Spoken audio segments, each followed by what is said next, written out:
Hello friends, welcome back to my channel. রাজ্য সরকারি কর্মচারীদের জন্য ভোটের আগে কিন্তু অনেক বড় ঘোষণা হয়ে গেল। আজকে ছিল রাজ্য বাজেটে রাজ্য সরকারি কর্মচারীদের জন্য কত শতাংশ হারে ডিএ বাড়লো সেটাই কিন্তু সবার বড় প্রশ্ন ছিল। তো অলরেডি তোমরা দেখতে পাচ্ছ যে 4% হারে ডিএ বাড়ছে এবং তার সঙ্গে সঙ্গে পে কমিশনের গঠন হচ্ছে। তো এই ডিটেলসে কিন্তু আমি আলোচনা করতে চলেছি, অবশ্যই কিন্তু পুরো ভিডিওটি দেখতে থাকো। বিধানসভা ভোটের আগে অন্তর্বর্তী বাজেট ভোট অন অ্যাকাউন্টসে রাজ্য সরকারি কর্মীদের জন্য সুখবর। 5 ফেব্রুয়ারি বৃহস্পতিবার বাজেটে সপ্তম পে কমিশনের ঘোষণা করা হয়েছে।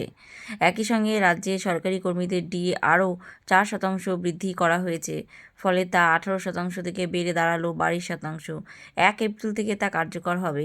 গত বাজেটেও রাজ্যের সরকারি কর্মীদের ডিএ বৃদ্ধির কথা ঘোষণা করেছিলেন অর্থ দপ্তরের স্বাধীন দায়িত্বপ্রাপ্ত মন্ত্রী চন্দ্রিমা ভট্টাচার্য।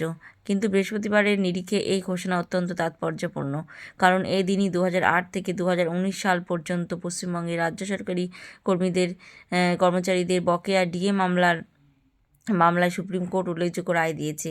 অবিলম্বে বকেয়ার 25% মেটাতে হবে 6 সপ্তাহের মধ্যে।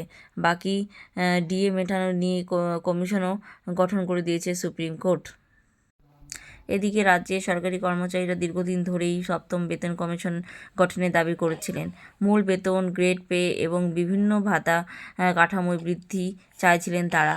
প্রসঙ্গত 2015 সালে 27 নভেম্বর গঠন করা হয়েছিল ষষ্ঠ পে কমিশন। এর চেয়ারম্যান ছিলেন অর্থনীতিবিদ অভিরূপ সরকারকে। 2019 সালে কমিশন রিপোর্ট জমা দেয়। গত বছরের জুন মাসে হাইকোর্টের রিপোর্ট অনুযায়ী ষষ্ঠ বেতন কমিশনের পূর্ণাঙ্গ রিপোর্ট প্রকাশ করা হয়। 2009 থেকে 2019 সাল পর্যন্ত মহার্ঘ ভাতা বকেয়া রয়েছে, তা পঞ্চম পে কমিশনের অধীনে। তো বন্ধুরা, ভিডিও ভালো লাগলে অবশ্যই কিন্তু সাবস্ক্রাইব করে বেল নোটিফিকেশন অন করে দিও। Thanks for watching.